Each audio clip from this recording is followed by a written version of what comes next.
Greetings. I am Naya Love. Just want to vibe out a little bit before we start a presentation about who heals us. This is for mental professionals, therapists, and healers. Who heals us? There's a natural mystic flowing through the air. If you listen carefully now, you will hear. It could be the first trumpet. Voices will be the last. Many more will have to suffer. Will have to die. Don't ask me why. Yeah, thanks. Music is my therapy, FYI. But, as I mentioned before, I am Naya Love, and the intention of this live is to really, I would say, just dive into like who heals us as mental professionals, therapists, whether you're a healer, and even if you're in a helping professional, right? Um, one of one of my way that I maintain safety is to have a presentation when I'm talking about stuff. So it gives me structure, so I'm not like all over the place. So I do have a presentation prepared. Also, I have a special offer. So make sure you stay until the end. And it has to do with that, my beautiful country, Jamaica. So we give thanks. And you know what? I want to give thanks for you for even click on this video. I mean, and say you want to learn more. I want to give thanks for those that came before us, the shoulder, the giants, the shoulder that we stand on. Give thanks to my ancestors, to your ancestors, and to the ones known and to the ones unknown. We give thanks. So let me share my screen.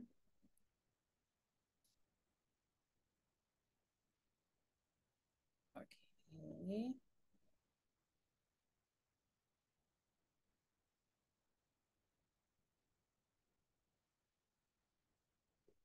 Okay, so as I mentioned, I am Naya Love, and I'm a mental professional, specifically a trauma therapist. I'm a PhD student, EMDR trained, and also a holistic health practitioner, and the founder of Holistic Living Project, which is a business that help individuals, communities, and systems to have trauma-informed holistic health practices. We give thanks.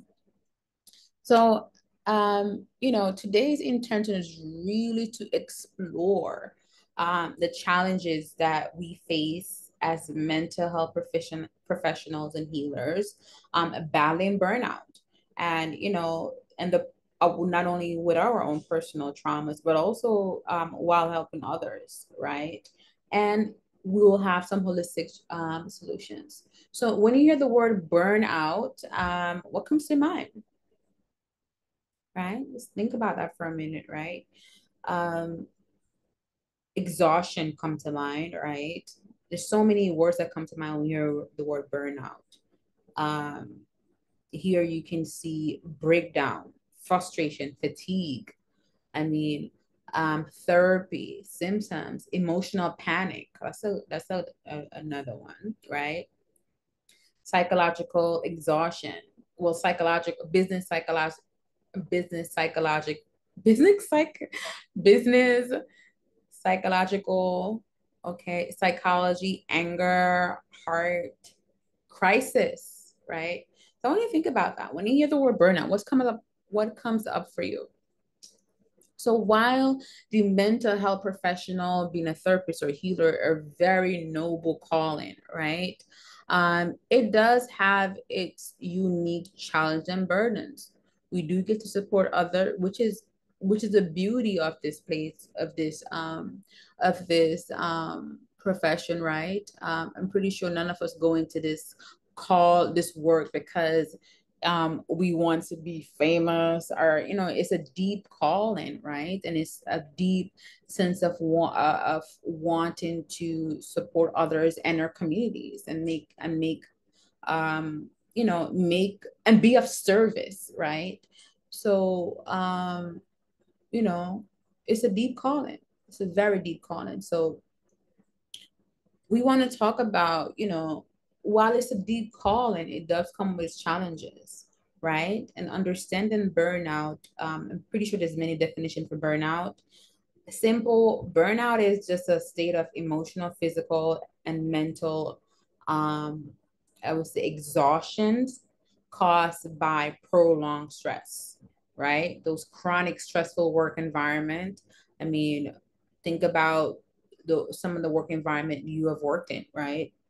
What makes the burnout environment. Maybe it's the caseload. Maybe it's the work or caseload, whatever you call it. Maybe it's the policies. I mean, maybe it's the continuous change in infrastructure, continuous change in, I would say, in policies, and so many different things, right? Can impact why we experience the burnout. Um, Professionals like ourselves in the mental field, we are very high risk for burnout, right? Due to intense emotional labor at work. And um, I feel like many other fields too may experience burnout. If you're a nurse, I'm pretty sure it makes you burnout. Teachers, that's another burnout job, right? I feel like anybody in the helping professional, police officers, we are very risk for burnout. But this intention is strictly for healers, mental professionals, and therapists who are experiencing burnout. And did I tell you that make sure you stay in the end, because we do have a special, I would say, offer. Here's some signs of burnout. Um, Symptoms of burnout may include feeling of exhaustion, being a cynic, and reduced efficacy. Um, Burnout can lead to I would say, dissatisfaction, well, not this, well, decreased job satisfaction, impaired personal relationship, and even physical health issues. I mean, how many people do you know that's in our profession that also is on top of burnout, they're battling some type of chronic illness, right? Or if you ever experience burnout yourself, that decreased that job satisfaction may look like, I would say, being numb to the job, right? Being numb, dissociating. Some people, you ever hear a person said that they're they're so desensitized to the job, the experience of it, because they've seen it so many times. It's the same thing so many times, or it's the same chronic stress, I would say, environment, right? Um, Burnout is a form, I would say, as I mentioned, a form of exhaustion. And it's not, and just feeling like constantly like overwhelmed and swamped. But it's also, a big part of burnout is also not just something that may happen at work. It can be something that's happening at your in your home. Maybe you're going to school. These, burnout can happen in many different areas of your life. I would say, and not under stressful work conditions, you know, we may use, I would say, poor coping skills. We may become discouraged, irritated, frustrated, and confused, which can greatly impact the work that we do, and our performance and with our clients. So here's I would say, just a small, I would say small. I would say here is just a example of like what the burnout cycle may look like. I'm pretty sure there are many other cycles, but just a simple one. I feel like just explain what the burnout cycle look like. Um, and the burnout cycle may look like you feel energized and you overcommit to doing a lot of things at work, right? Or maybe in your home, you're going to clean the whole house in one day, right? Take on all the schoolwork, or whatever, however that may look like, right? And then in phase two, you start to feel overwhelmed because you're taking on too much, right? And then stage three, phase three, you start to withdraw and shut down because you took on too much. And then, we may get better. For some people, because they probably take some time off for work, or they miss work, or they miss school, they take some time. They may feel a little bit energized and they feel better. And then boom, the cycle start over again because it's not, to address burnout, you have to get to the root, right? And if we don't get to the root, the cycle is going to continue over and over again. And a big thing about burnout keeps a burnout is keeping us captive in survival mode. And to understand burnout and chronic stress, we must first understand our nervous system. Our nervous systems are internal highways, send messages all over our body, right? It's connected to our spinal cord. It's connected to our heart. It's connected to our brains. I mean, the nervous system is that thing in our body, right? And Dan Siegel, I think he did a very simple way of explaining like how our nervous system work when it comes on to our survival states. And when it comes on to burnout, as I mentioned before, burnout is keeping us stuck in a survival state. So Dan Siegel, he's a trauma expert, a doctor, and he came up with this idea of like, or window of tolerance, which refers to like optimal state when we feel our optimal well-being. you know we're able to be resilient, we're able to cope with life stresses and challenges without becoming overwhelmed or shutting down, right? So when we're in a window of tolerance, we feel relaxed right here, we feel grounded, we feel stable, we feel comfort, we feel soft, we probably want to kiss the baby, because like Mother Teresa, like going around, we want to socially engage. That's the word, because I don't want people to mistake the kissing the baby like we want to socially engage with the world because we're in our optimal state.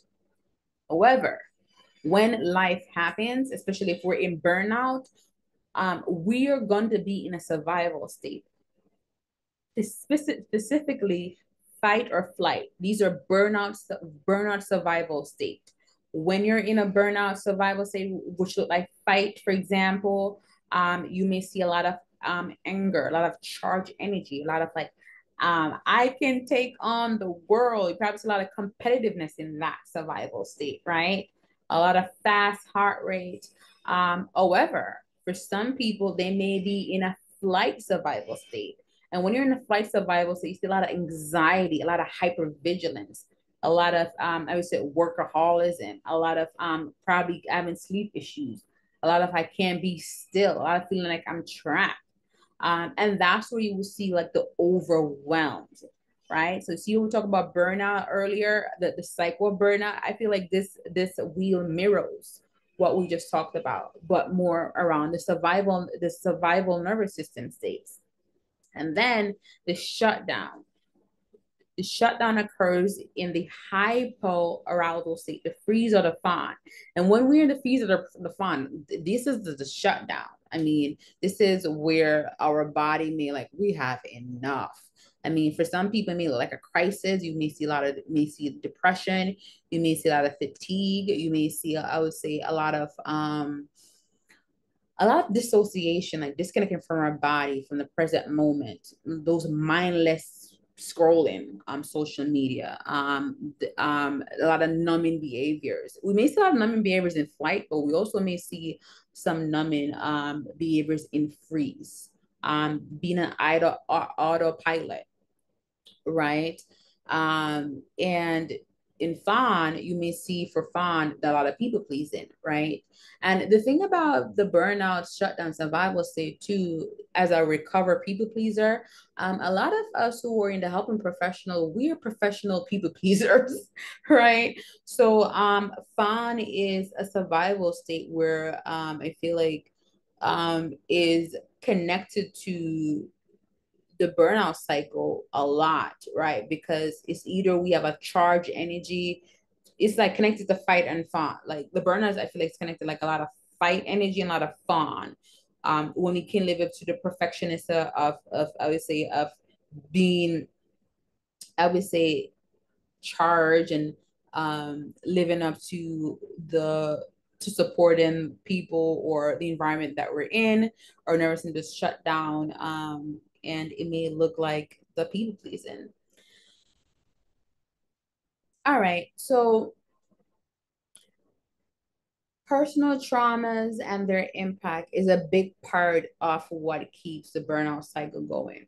A lot of burnout, a lot of root issues of burnout does have to do with, I would say, a lot of like psychological challenges. Because mental professionals we also maybe experience our own personal traumas. Which add, I would say, which add an additional level of complexity to the work.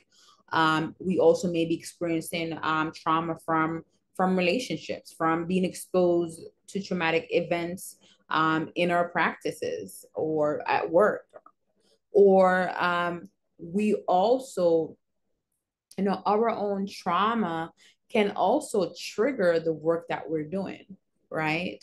That's where you see like a lot of counter transference, where our own work is, I would say, it's being projected onto the population or the person that we're, or clients that we're serving. These and working with, I would say, working in the helping profession can also reawaken our own unresolved issues, which can be challenging to provide effective care. It's like I would say everything impact us, and everything, not everything, but our personal traumas impact us as much as it impacts our client if we don't get the support, versus vice versa. Our client trauma impact us if they don't get the, I would say, effective support. So it's like it's feeding each, like a feedback loop. So it's feeding each other. So a big part of, I would say, when it comes on to like burnout, a big for us as mental professionals, I feel like there's a lot of us that and getting help. I feel like a lot of us maybe there may be like a lot of stigma around that. I remember one time that I was on the train, this one guy was saying he's a boxer, and how his hands were licensed weapons. So he can't just punch a person because he can get arrested because his hands are licensed weapons, because he's a registered boxer. So I was telling him about mental health therapy, and maybe that can be like an avenue to get some type of support. And I was like, and he was like, oh, mental health therapy, there's nothing wrong with me. And I was like, no, people don't just go to therapy because something is wrong. Sometimes it's just like, you just have to go to your physical health doctor for I would say, for therapy, no, for physical checkup to make sure everything is well. It's like it can be just a sort of something like for maintenance and so forward. Or if you have some unresolved issues, it can be just a safe space to support you. I was like, not because I didn't tell him that, oh, I was a mental professional myself, but I also have my own therapist. And I was like, oh, you have your own therapist? I thought you should just know these things, right? So long story short, there's a lot of stigma around us, the helper, also getting help, right? Because there's this idea that because we went to school for these things, we know these things, we know how to support clients, therefore we should just know how to support ourselves. And in reality, that's not true. Because the same part of, because there's two different, the part of the brain that know things is a different part of the brain that can embody and practice it, right? And that perception is very false. Everybody needs help, including us as mental health professionals and healers. So it's so essential that we break the silence when it comes on to our own mental health struggles in the field, and acknowledge and addressing our needs as mental health professionals, so we can serve our community, and clients, I would say, more effectively. I am a big advocate for getting my own help. I'm an EMDR trained therapist, and I am getting my own EMDR therapy. I was super excited when I was able to align with a EMDR therapist because a big part of my healing, big part of my journey is to resolve those things from my past. So we give thanks. So here are some, as promised before, a big part of this, I would say this presentation is also to provide some solutions. Um, a big part of, I would say, the solution to supporting mental professionals that's already out there. I would say self care is a big part of it. I'm pretty sure school, when we went to school, no one really taught. They just said self care. No one really taught us about self care. But having, I would say, a self care system um, is very needed as mental professional to support ourselves. Also, setting boundaries is very important. Learning to say no. I mean, having supervision, having some mindfulness practices, right? Engaging in hobbies and activities that bring you joy. I mean, providing regular regular supervision. Um, having your own therapy, but also maybe peer supervision, right? Just having that safe space and that safe space to have like open dialogue will help us to facilitate, I would say, to just foster some sense of community and support. And these are a lot of personal, I would say, a lot of personal solutions. But a big part of, I would say, burnout recovery is also employees and organization having some sort of responsibility for our well-being as their employees. I mean, are they mindful about our caseload? Are they providing time off? I mean, I think I saw a study that says employees that have more than 8 days off during the year are less vulnerable to burnout.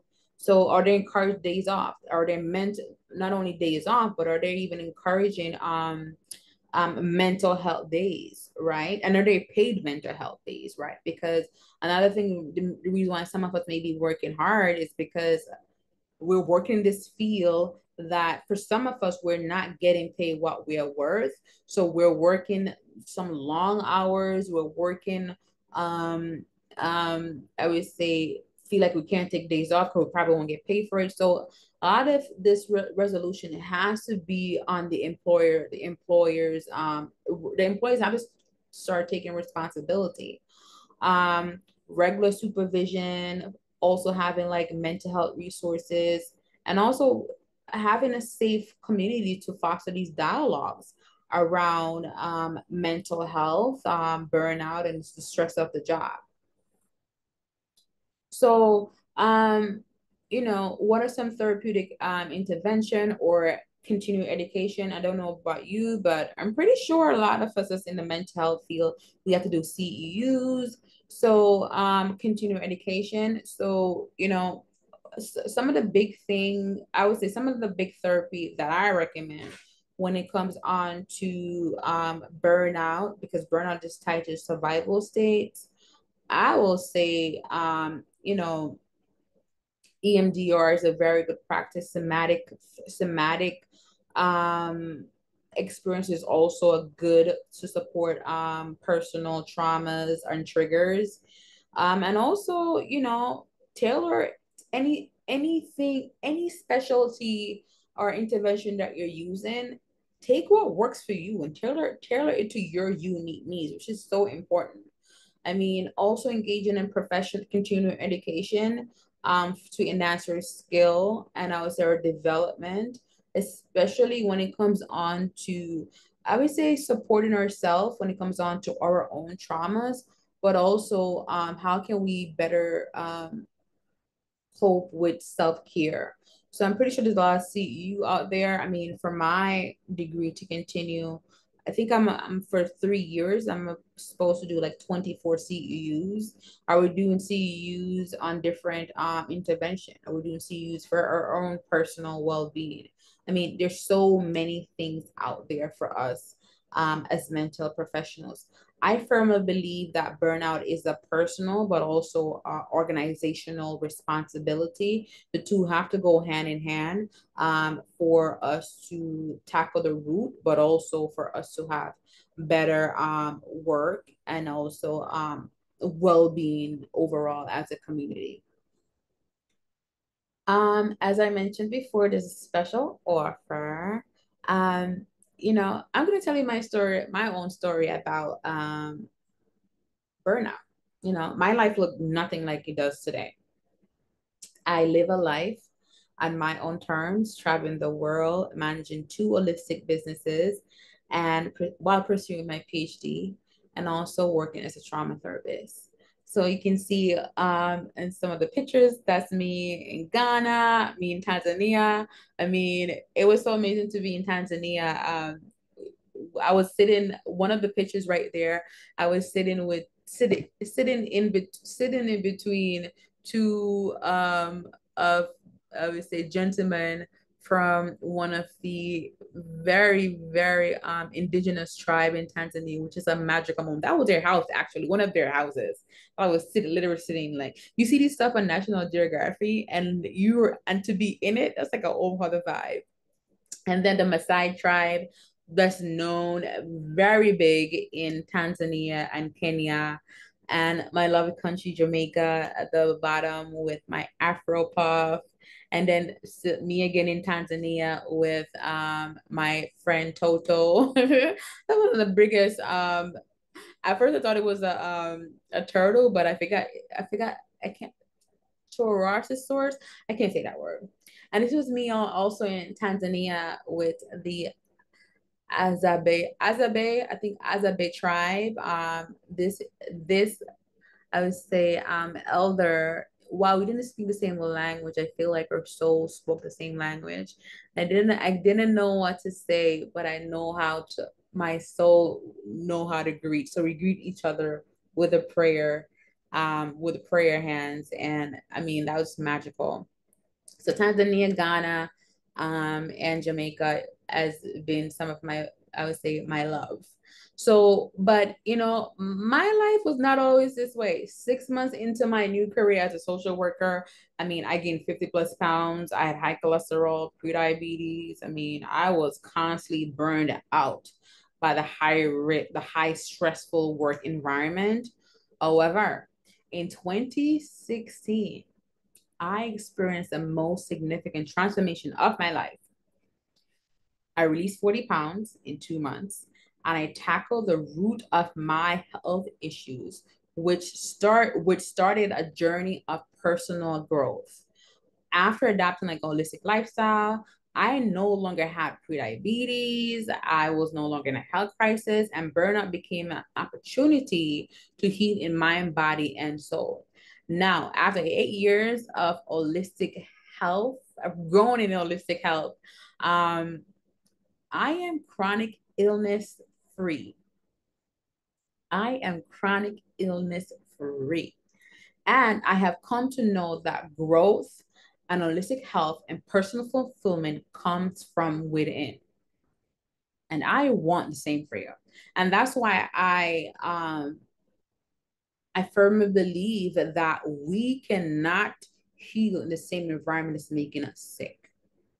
So um, I created like a program, and before we talk about my program, I'm gonna talk about some of the sisters that I've worked with before, some of the clients I've worked with in the past, and my one of I would say one of the inspiration for this program, and for what I'm about to do was inspired by this sister, a fellow social worker, a fellow mental health therapist, Tanya She Rise.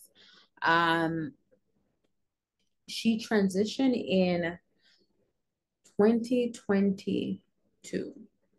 And before working with her that year, she's a fellow social worker who also was a fellow sacred sister of mine on the journey.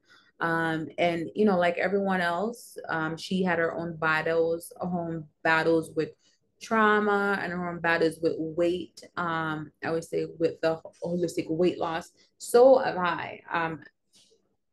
And she's one of the inspiration for for this program, because we did talk about some of the work that we wanted to do together. But also we talked about just the exhaustion and overwhelmed of being in this field and doing her best to navigate this field, but also caring for herself. This is what she said about participating in one of my programs. At first, participating was difficult for me. However, being in the energy of the group helped me to make better food choices and keep me from eating food that was not in alignment with my current health goals. I was able to release attachment to carbs, sugar, and red meat. I lost 15 plus pounds. I lost 15 pounds. I have lost I have lots of energy. My depression was lifted, and I am motivated to take it to another level. So we give thanks for Sister Tanya She Rise. May she continue to rise as an ancestor, and I know her spirit is free and is watching over us, right? So yeah, I'm a little bit I'm a little bit choked up because I know this is something that she would want to be a part of. But she's here in spirit, and we continue our legacy by doing this work. I continue this legacy by doing this work. And I would never stop doing this work around health and wellness. So give thanks to Tanya She Rise, my dear sister. So, and our next testimonial from my dear sacred sister, Kimia Brown, and she's a mom and a health administrator. And she just talked about participating in my program was not only phenomenal, but she learned that she needed an approach to wellness differently. She had the goal and the steps, but didn't think on her why. She never processed why or added visualization to her wellness journey ever. That was a haha moment. Also to be gentle with herself and to go at a steady pace, to add emotion to it was also new. Um, um, Processing how she currently feel and how it would make me feel to accomplish my wellness goals. What avenues did I feel it would open up for me? This is a very different program, and she was thankful to that this program was offered to her. So we give thanks to her sister Kimya, a mom and a health administrator, and to my fellow social worker psychology major, Alicia Miller. She said that going through the program with me was very helpful, but also therapeutic. And she learned a lot about herself that she hadn't considered before this wellness journey. And now to my other sister, Camellia, Camellia, who's a whole mother of two, a wife, and a healthcare worker. She just talked about how the wellness program has been very eye-opening for her. Through this program, she have realized that it's okay not to be okay, and that other women are going through some of the same things that she was going through. Prior to participating in this program, she had no idea that she was addicted to sugar. I mean, the sessions were very informative for her and enlightening. Through this program, she had realized that dieting it wasn't her goal, and that achieving a healthier lifestyle is her ultimate goal. After each and every session, she said that she felt heard, but also she have learned that healthy lifestyle is just not consist of like healthy eating and food, healthy eating, eating healthy and food, but is also surrounding herself with positive energy, healthy relationships, and most importantly, giving herself grace. How much of us need a little bit of grace right now? And she loved my energy. Also, she mentioned it's just welcoming a lot of free flow freely during our sessions. So we give thanks for Sister Camellia, Much respect, my sister, and she's also from Jamaica. And then to my sister Naima, which is a crisis operator. Shout out to all my crisis operator because um, it's no joke being a crisis operator. I mean, I used to work for 311 in New York City, and that was a whole. I learned so much about myself and people. Also, she just said that she loved working with the program, and that the program was very organized and consistent and supportive for her. And she just liked how my determination to make everyone succeed. So, what is my program about? So, first of all, the solution for burnout has to be grounded in wellness. It has to be grounded in holistic interventions, right? Wellness is having intention, taking intentional steps um, that would help us, I would say, achieve our well-being in physical health, mental health, um, our relationship health. There's so many, I would say, factors of wellness, but it always have to do with having those intentional and practical stuff that you can take to support your overall well-being so you can align with your optimal health. So my program is very simple. I mean, first you have to, number one, you have to know thyself, know your psychology. I mean, I would say Ka A3. Ka A3 is the name of the program. And if anyone know what Ka is the Egyptian, I would say not Egypt, the Kemetic word for soul. So know ourselves, know our psychology, people pleasing, or we're people pleaser. Or do we have these perfect, are we going in a perfectionist?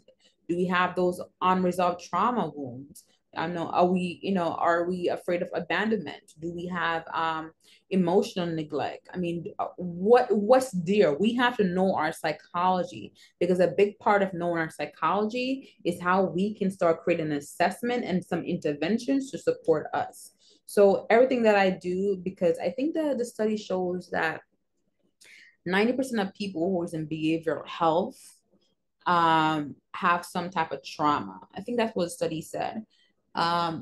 But we have, where there's trauma, there's need for trauma, not only trauma intervention, but it has to be trauma informed. So once we know our psychology, once we I would say we are able to identify what is really there, then the next step is to, I would say, the next step is to assess, right? We have to assess, because burnout, and I would say the know your psychology, it goes hand in hand with the assess, because as mental professionals, we know that assessment, a big part of I would say assessment is to know what's at the root, right? So burnout and chronic stress are symptoms of underlying health conditions, whether that's personal traumas, and as I mentioned before earlier, organizational, I would say policies that are not in alignment with being human beings, right? Having 120 people in your caseload, that's wild. I mean, we can talk about that for days, but we're going to move on. And then once you're able to assess, a big part of assess. Once you're able to assess, then you have to arrange some sort of plan of action. I mean, it's great to have a goal, but a goal without a plan is just a wish. So a big part of what I do or recommend is for you to create a holistic trauma informed plan to support your wellness.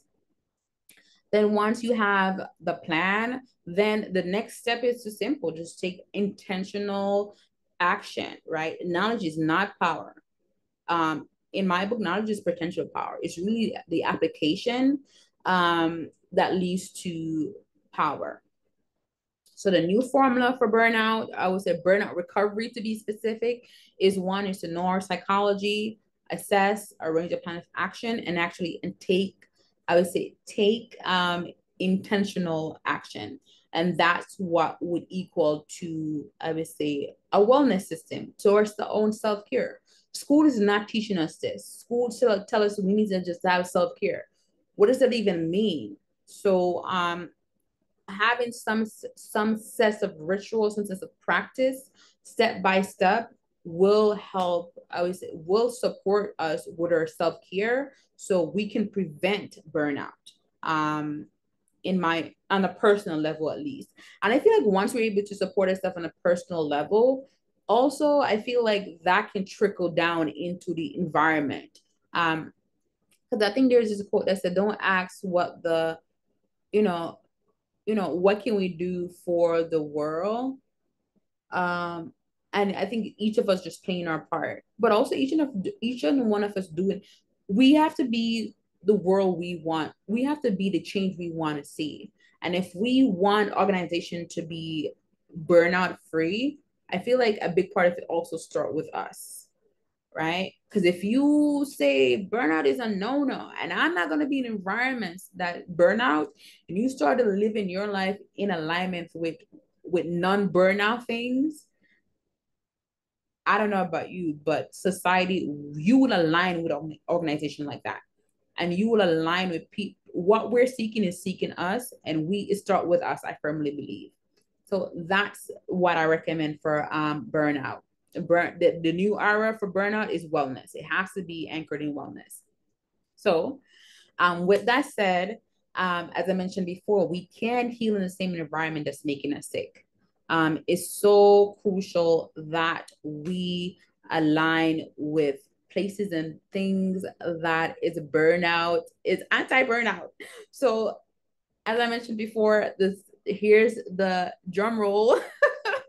Here is my big offer. I'm having a retreat in Jamaica. And this retreat is for mental professionals, for therapists, for healers who want a different way. I mean, a big part of this retreat is, you see how we went to school, right? And we have the practice where we probably may have an internship, and we have the theory, which we have a class that we have a class that we go to, or I don't know if they call it clinicals, but when I was a social worker in school, I have practice, but I also have the social work. I have so the class to master practice, the internship to master practice. So the retreat is literally designed the same way. The first phase of the retreat is the practice part. The theory part, very theory based, evidence-based theory based about burnout and how to what burnout recovery look like for I would say for um, mental professionals, for people in the health, I would say the health field. And this, we're going to see these trauma informed, I would say transformational wellness workshops. And then you're going to come to my beautiful country, Jamaica, for the embodiment piece, for the practice piece, for like, I would say like the internship piece, right? For a 4 day luxurious stay in Jamaica. I mean, we will have comedic yoga. We have the luxury stay, as I mentioned, hotel.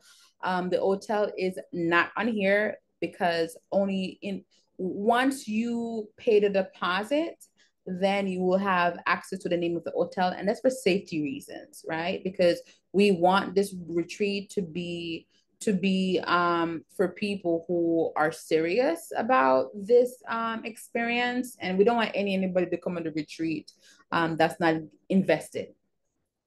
So it would include round trip to and from the hotel. We have two excursions. We also have ancestral ceremony part included, and a big part of, I would say, this this wellness journey has to do with Sankofa, going back to the past. You know, burnout did not just start with you or I. I mean, I sure start with my grandma and my grandmama and her mama, right? So a big part is really honor the giant shows that we stand on, and to assess what are we carrying from them, and how to, I would say, how to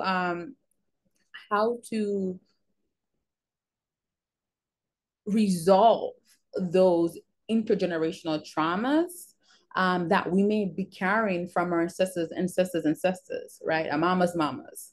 And also to honor them, right? Because they did the best they know how to do, and we want to give thanks for their resilience. but we also want to release and let go what no longer serves. It's going to be a powerful ceremony. And of course, we have the holistic health swag bag. We do have music. I mean, are you going to come to Jamaica and not have some sort of like music? We're going to have a music. We allowed to have fun and groove while we do this healing. There's also going to be a holistic health directory if you want to. Maybe you want Reiki, maybe you want like a nutritionist, maybe you want a yoga professional, right? You're going to have access to my referrals and directory of some of the people I've been working with for years. And also, you're going to get first dibs on my other upcoming retreats in Tanzania, Ghana, and of course, Jamaica. So if you're an introvert like me, you may want the I like my own space package, which is $1,741. Or if you want to do a down payment today, that is fine for $300. However, the final payment will be due March 7th. If you have a roomie, double occupancy, that is for $1,369 and each, and you can pay a down payment of $300, and the rest of the payment is due on March 7th. So this is the package: a wellness retreat, welcoming home within wellness retreat, and the inspiration behind welcoming, I would say returning home was inspired because burnout is the opposite of being at home within, being at peace within, being at one within, being in your sacred space within, where you're at your optimal, I would say, health in mind, body, and soul. That's the opposite of burnout. So the intention of this returning home is really returning home to you, to the authentic you, to the version of you that, to the purpose you, the part of you that can be with all emotion, that is resilient, the part of you that know why your values, and it is just so much. And to be in Jamaica and to do this work, I just can't even, it's beyond me to be doing this work, to get to do this work with y'all in my hometown, in my homeland, Jamaica. And it's on the north coast of Jamaica, by the way. So if you're saying, oh, I want to know where, if you're not going to tell me the hotel, what about the plane ticket? The plane ticket is not included. So if you want to know like what airport is, the Montego Bay Airport. Okay, and who is your health expert? Hello, it's my sister Irija. She's a certified Kemetic yoga instructor, advanced pranic health energy practitioner. My sister Patula, and she's a mental therapist and social worker, and she's also all these practitioners are local practitioner in Jamaica.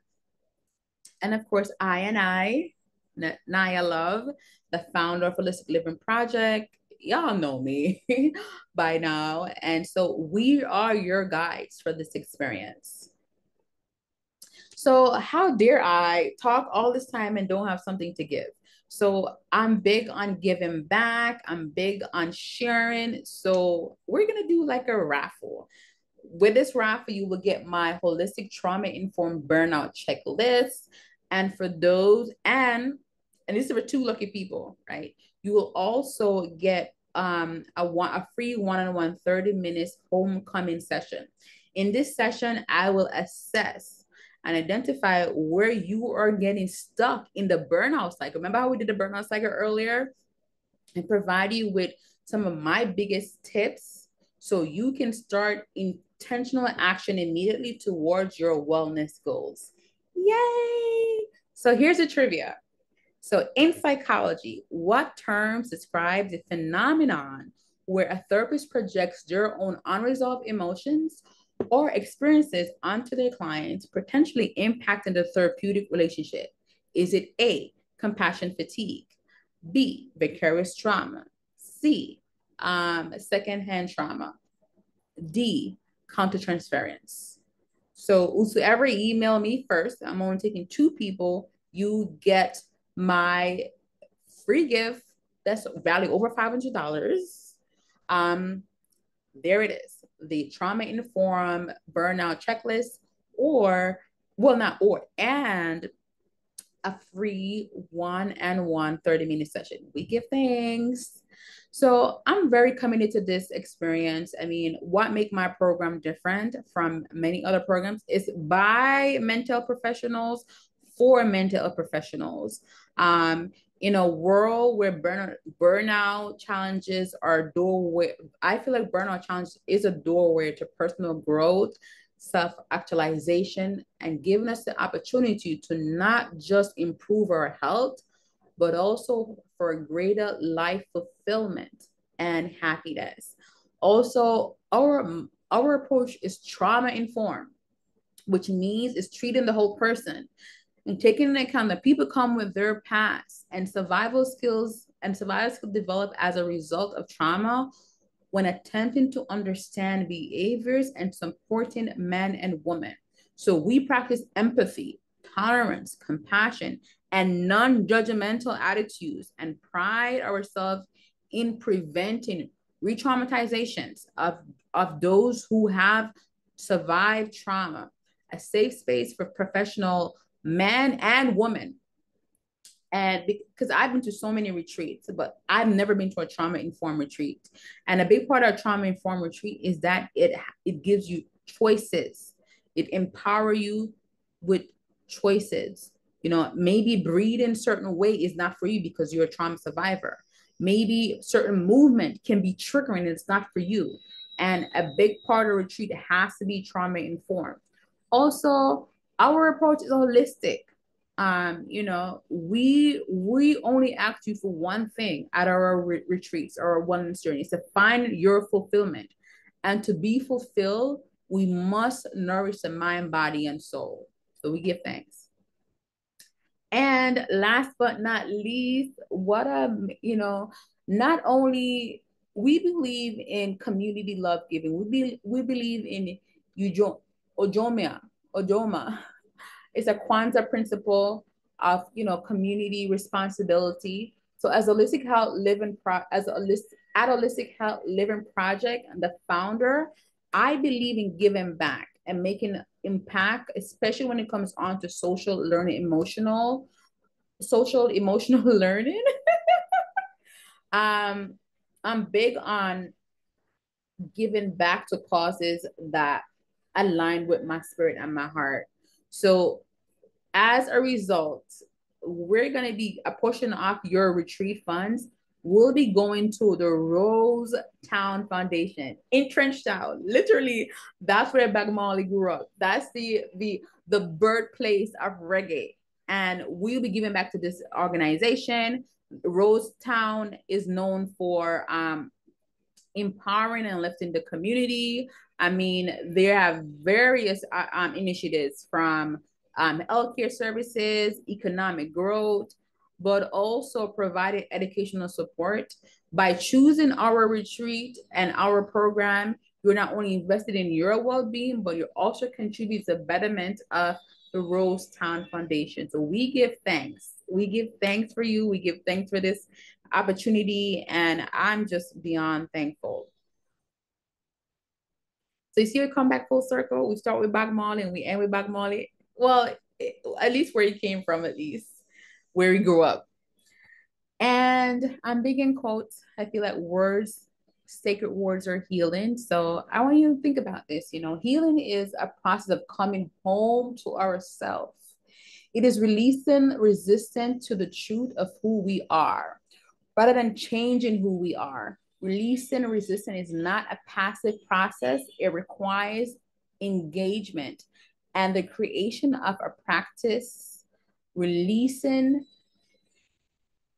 is fierce, active warrior work laced with moments of ease by Sarah Ross.